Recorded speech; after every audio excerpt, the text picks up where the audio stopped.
السلام علیکم، میرا نام ہے شویتا۔ السلام علیکم، میرا نام ہے اندر اور آپ سب کا سواگت ہے ہمارے چینل میں۔ ابھی ہم ویڈیو کرنے والے ہیں گریٹسٹ جرنی ان ہسٹری، اسرا والمعراج، کوہستانی ویڈیو، آئیے دیکھتے ہیں۔ چلیے دیکھتے۔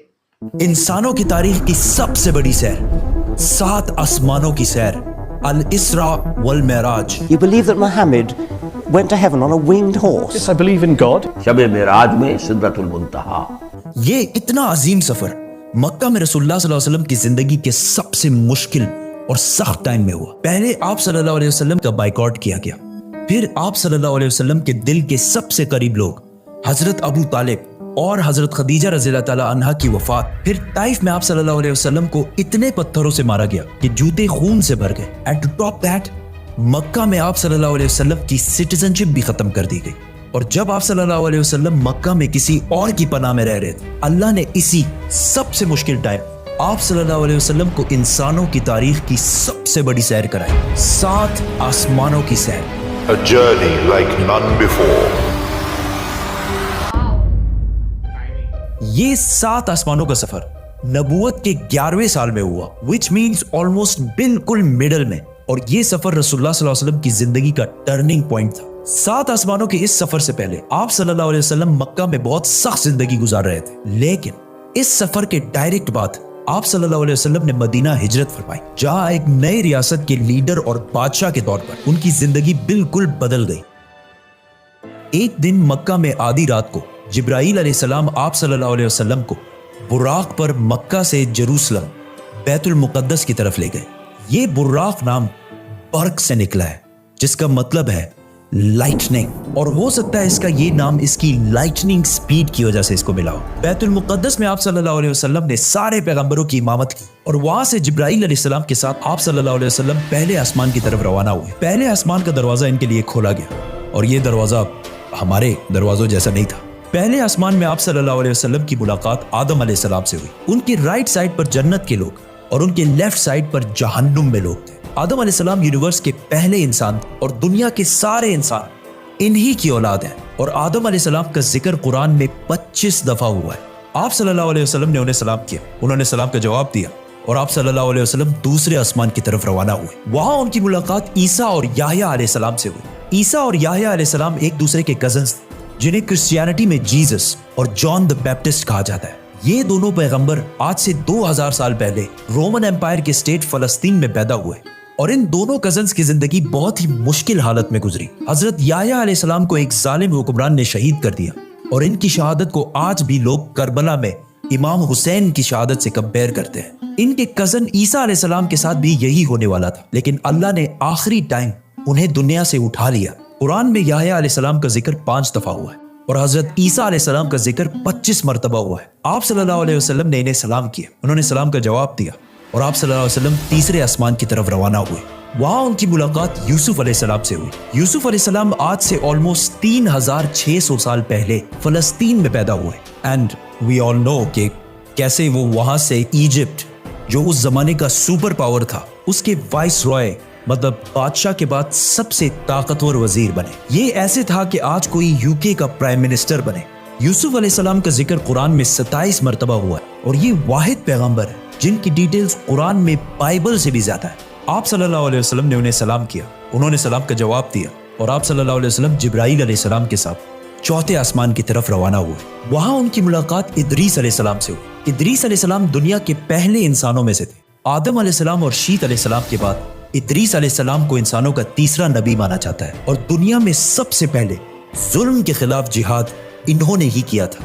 ادریس علیہ السلام کو دنیا کا پہلا سائنٹسٹ بھی سمجھا جاتا ہے، کیونکہ انہوں نے پہلی دفعہ دنیا میں پین قلم یوز کیا تھا، پہلی دفعہ آسمان میں سٹارز اور پلانٹس کی موومنٹ کو آبزرو کر کے انسانوں کی زندگی آسان بنائی تھی۔ ادریس علیہ السلام کا ذکر قرآن میں 2 مرتبہ ہوا ہے۔ آپ صلی اللہ علیہ وسلم نے انہیں سلام کیا، انہوں نے سلام کا جواب دیا، اور آپ صلی اللہ علیہ وسلم 5ویں آسمان کی طرف روانہ ہوئے۔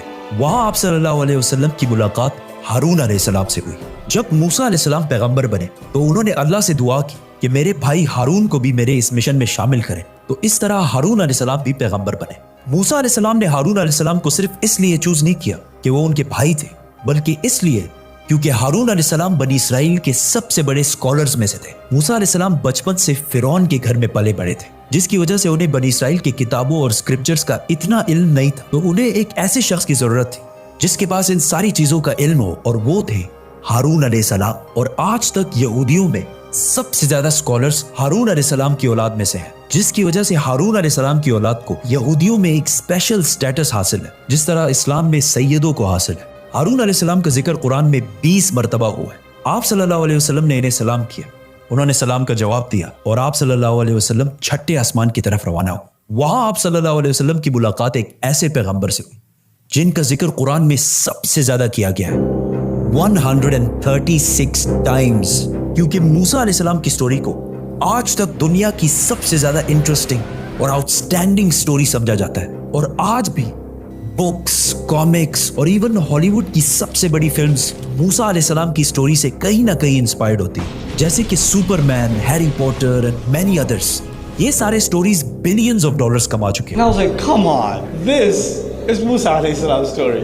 ہوا ایسے کہ جب یوسف علیہ السلام مصر کے پرائم منسٹر بنے تو انہوں نے اپنے 11 بھائیوں کو بھی ایجپٹ میں آباد کیا، اور کافی جنریشنز تک وہ ادھر ہی رہے، اور آہستہ آہستہ وہ ایجپٹ کے سب سے اسٹرانگ اور رچ کمیونٹی بنے ایز یوزول. لیکن یہ دیکھ کر مصر کے لوگ ان سے ڈرنے لگے، اور انہوں نے بنی اسرائیل پر ظلم کرنا شروع کیا، اور آخر سارے یہودیوں کو غلام بنا دیا. اور بنی اسرائیل مصر والوں کے 400 سال تک غلام رہے، جس میں انہوں نے ان پر بہت ظلم کیے. آخر 400 سال بعد موسیٰ علیہ السلام کے ذریعے اللہ نے بنی اسرائیل کو فرعون کی غلامی سے نکال دیا. وہاں سے آپ صلی اللہ علیہ وسلم 7ویں اور آخری آسمان پہنچے، جہاں ان کی ملاقات ان کی great great great grand father سے ہوئی، حضرت ابراہیم علیہ السلام. پچھلے ہزاروں سال سے دنیا کے سب سے بڑے ریلیجنز ابراہیمک ریلیجنز رہے ہیں، اور آج بھی دنیا کی 60% آبادی انہی ابراہیمک ریلیجنز کو فالو کرتی ہے. اور ہر دن 5 وقت کی نمازوں میں مسلمان ابراہیم علیہ السلام کے لیے اسپیشل دعا کرتے ہیں. اس کے بعد آپ صلی اللہ علیہ وسلم سدرۃ المنتہا کے پاس پہنچے.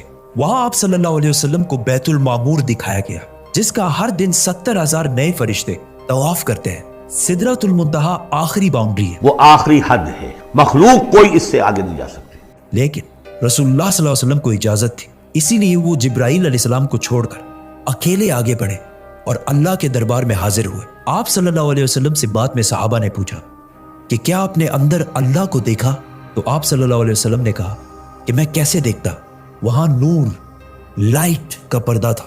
یہاں اس اتنے عظیم سفر کا اصلی مقصد ظاہر ہوا. یہاں اسلام کا سب سے بڑا حکم مسلمانوں پر فرض ہوا، نماز، جو پچھلے 1400 سال سے پوری دنیا کے کونے کونے میں ادا ہو رہی ہے.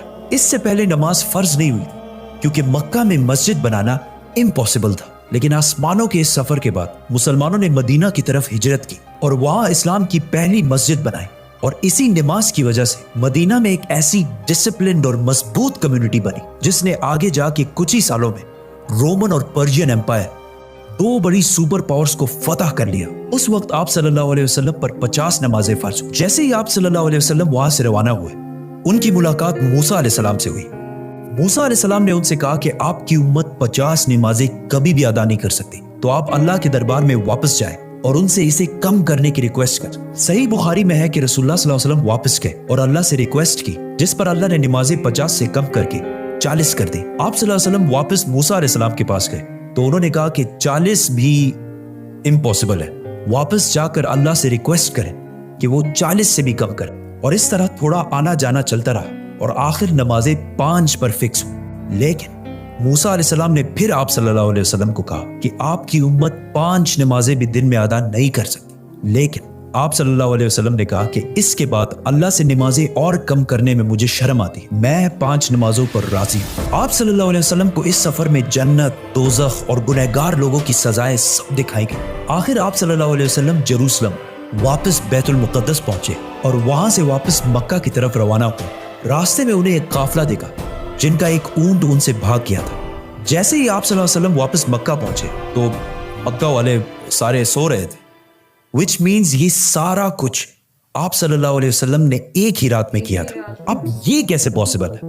آئنسٹائن کی تھیوری آف ریلیٹیوٹی کے مطابق What is time? Time is not absolute. Time is not absolute. جس کا مطلب ہے کہ اگر ایک شخص تیز موو ہو رہا ہے اور